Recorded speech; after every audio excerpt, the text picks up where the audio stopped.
करवाया जाता है ताकि वो उसके मुकाम पॉइंट के पर जाके, अब एक पथरी है, उसका मुआयना कैसे करेंगे? अब पथरी वो बाहर बज़ाहिर नज़र तो नहीं आ रही, आपकी किडनी में है, आपके पित्ते में है।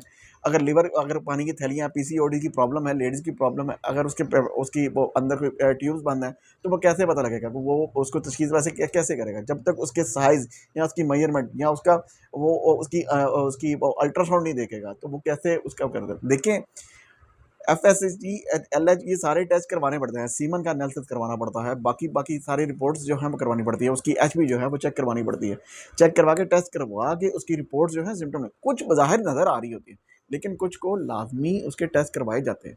ये बात बहुत सारे लोगों ने मुझे, मैं पीछे लास्ट मैंने वीडियो के मेरे नीचे वीडियोज़ में कमेंट्स भी आए थे लोगों के कि आप होम्योपैथी जो है वो पैथोलॉजी को तो चेक ही नहीं करते, पैथोलॉजी को हाथ भी नहीं लगाते। तो ये मैं उनकी निगहदाश्त के लिए, उनके लिए उनके ज़हन में ये बात डालना